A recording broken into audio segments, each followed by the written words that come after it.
Итак, мои дорогие друзья, мы продолжаем путь от последней сигнальной башни и идем сюда.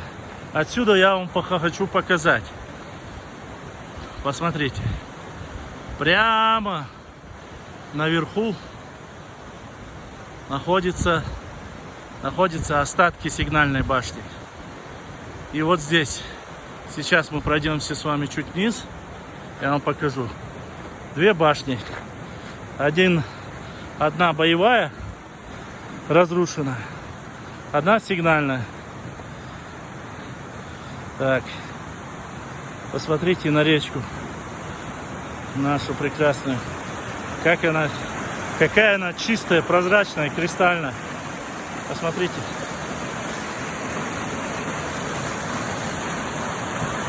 Вот она, красота.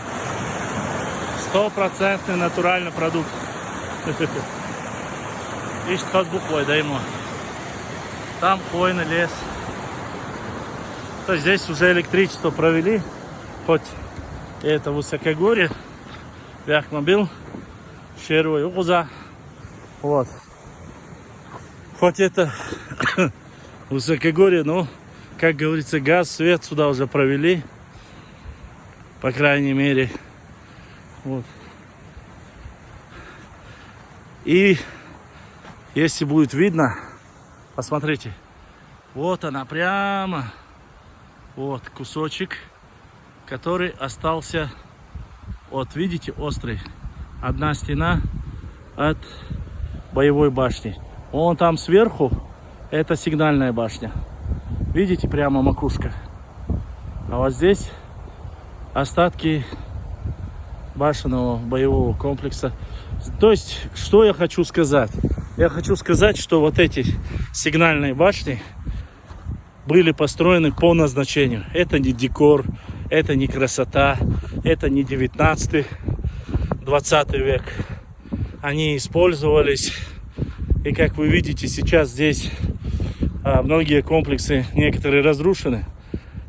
Здесь находятся погранзаставы, здесь охрана и так далее. Многие камни оттуда используются в качестве блиндажей, укреплений своих секреток, или как их называют, я не знаю. Зоты, доты, как они их называют. Вот это как можно было. Вот я хочу вам постараюсь сейчас показать, как можно было на такой высоте построить боевую башню. То есть сигнальная башня еще выше. Отсюда она не видна, но я постараюсь пройти вперед. И, по крайней мере, одну из стен я вам сейчас покажу. Покажу одну из стен. Посмотрите. Вот она. Вот здесь, вот она. Видно, да? Сзади уже не видно.